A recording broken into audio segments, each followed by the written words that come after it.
Yo yo yo, salut les turfeuses, salut les turfeurs, bienvenue pour un nouveau pronostic de Benoît Requin. Merci pour vos likes, pour vos commentaires, n'hésitez pas à vous abonner pour recevoir tous mes pronostics tous les jours et pour accéder à tous mes tickets pour la course du Quintet, rendez-vous directement dans mon commentaire épinglé.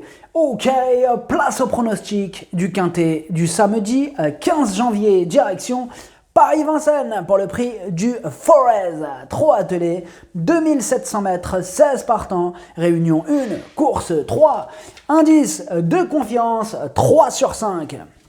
Petit retour sur le Quintet du vendredi 14 janvier. Dans mon pronostic, je vous ai donné le couplet gagnant, le tiercé dans l'ordre, le quartet et le quintet. Bref, la totale, ça fait plaisir, il y a des résultats, on continue comme ça. Pour les VIP, j'insiste vraiment sur les indices de confiance que je vous mets. J'arrive à vous mettre des indices de confiance supérieurs à ceux de mon pronostic.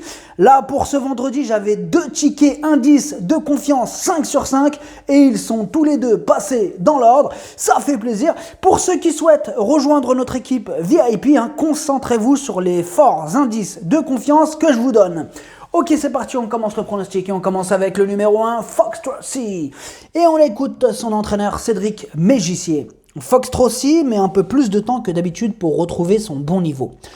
Cela dit, ses dernières performances ne sont pas si mauvaises. Ainsi, en dernier lieu, il trotte en 1,11 sa valeur sur 2100 mètres. Là, il s'attaque à forte partie.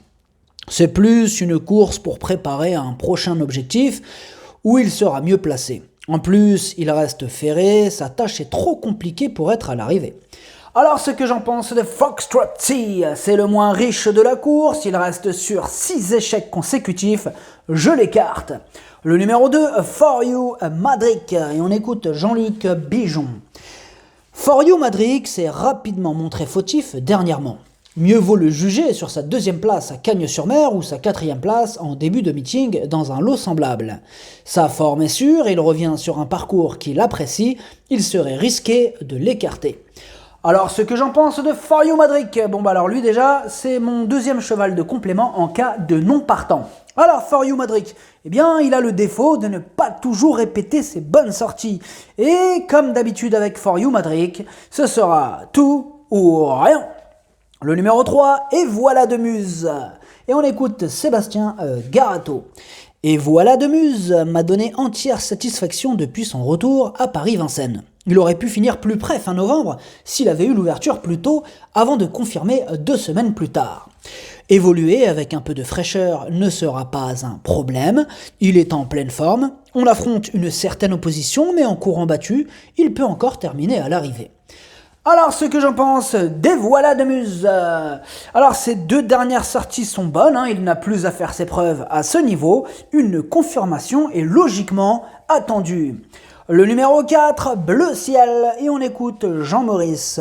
Bleu Ciel est allé en Corse l'année dernière, mais de bon début. Bon, c'est écrit comme ça veut rien dire, mais bon. Mais de bon début, ok. Il avait, semble-t-il, perdu un peu le moral au fil de la saison. Il est revenu depuis 1 mois à la maison, il me paraît très bien. Bien sûr, il risque de manquer de compétition et rythme, mais je m'attends à une bonne prestation. Ensuite, on retournera sans doute aux montées avant qu'il ne parte en Belgique. Alors, ce que j'en pense de Bleu Ciel, il enchaîne les échecs, il monte de catégorie, il effectue une rentrée, c'est non. Le numéro 5, Delfino, et on écoute Mathieu Mottier. Delfino est sans doute un peu moins performant l'hiver et demeure meilleur à Anguin. Cela dit, il s'est assez bien défendu lors de ses dernières sorties. À l'entraînement, il paraît bien. Prendre notre revanche sur décoloration paraît difficile. Élite Beaufour est aussi un sérieux client. On va viser une place.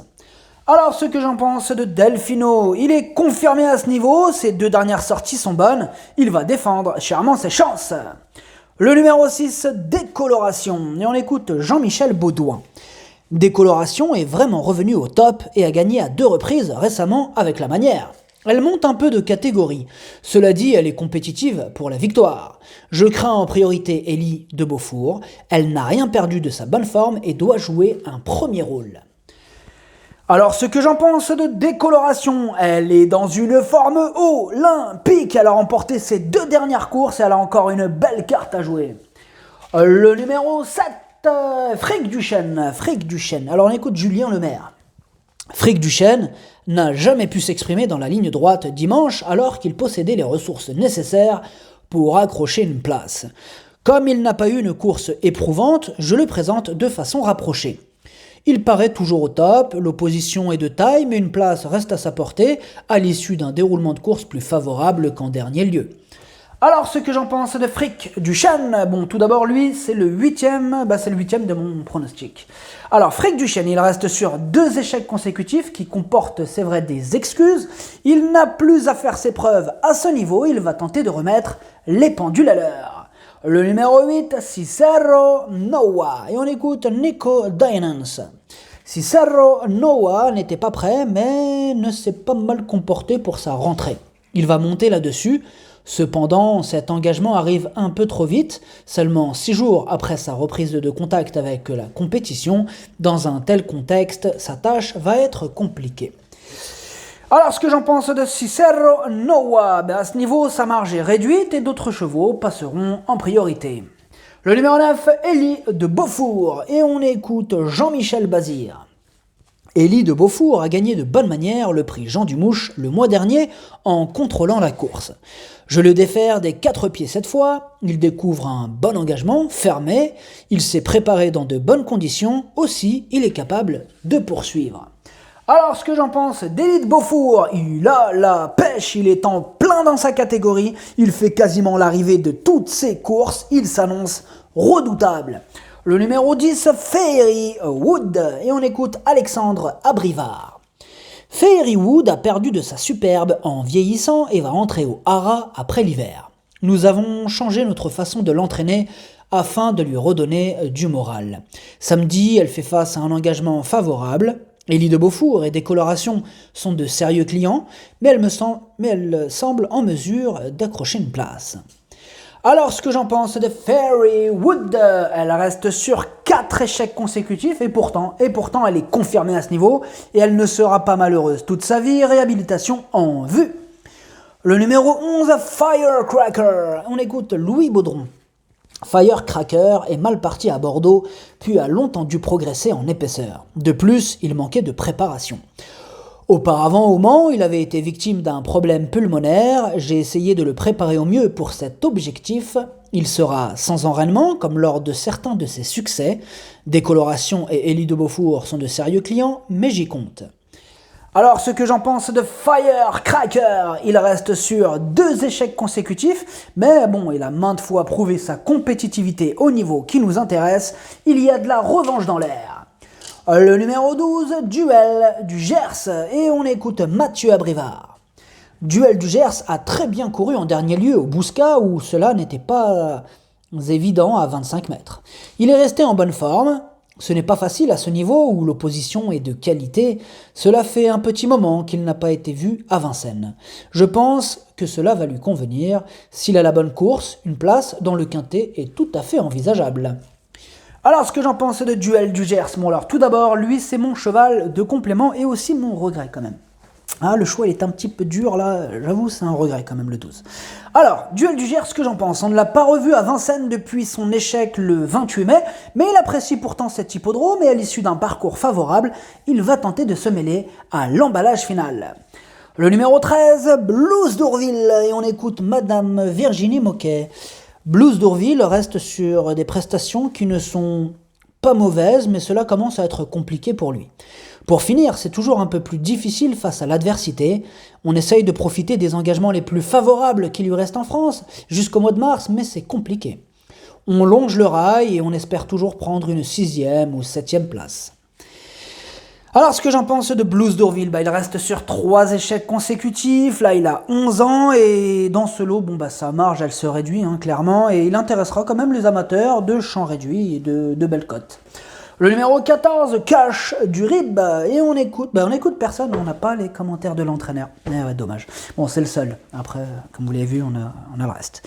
Alors, ce que j'en pense de Cash du Rib, ces 2 dernières sorties, 2 échecs. Il va devoir montrer un tout autre visage pour espérer terminer dans la bonne combinaison. Le numéro 15, Elvis du Vallon. Et on écoute Charles Cuillet. Elvis du Vallon reste sur une prestation qui n'est ni bonne ni mauvaise. Il n'avait pas beaucoup retravaillé depuis sa précédente tentative, il sera forcément plus près cette fois-ci. Cela dit, on l'a peut-être un peu moins bien en ce moment. En fonction du résultat, on verra si on lui laisse une petite période de repos. On va peut-être prendre un peu plus de risques en partant pour ne pas être trop loin de la tête. Alors, ce que j'en pense d'Elvis du Vallon, il enchaîne les échecs, et pourtant, il est confirmé à ce niveau, mais c'est vrai que ses dernières prestations sèment le doute. Le numéro 16, Brillant Madric, et on écoute Alexandre Abrivard. Brillant Madric a longtemps dû trotter le nez au vent dernièrement sous la selle. Lors de sa sortie précédente, il s'était imposé sur les 2100 mètres. Il participe à l'une de ses dernières courses, mais il est toujours au top. L'engagement est idéal. Certes, il affronte de bons chevaux, mais il devrait encore nous faire plaisir et terminer dans le quintet. Alors, ce que j'en pense de Brillant Madric, c'est le plus riche de ce quintet. Il a terminé à l'arrivée de ses 3 dernières courses. Il a 11 ans, mais loin d'être cuit. Attention à lui. Le pronostic, ça donne 9, 6, 5, 11, 3, 10, 16. Merci d'avoir suivi cette vidéo. N'hésitez pas à vous abonner pour recevoir tous mes pronostics tous les jours. Et pour accéder à tous mes tickets pour la course du quintet, rendez-vous directement dans mon commentaire épinglé. À jouer avec modération. Bonne chance. Chopez-le-moi. Ciao.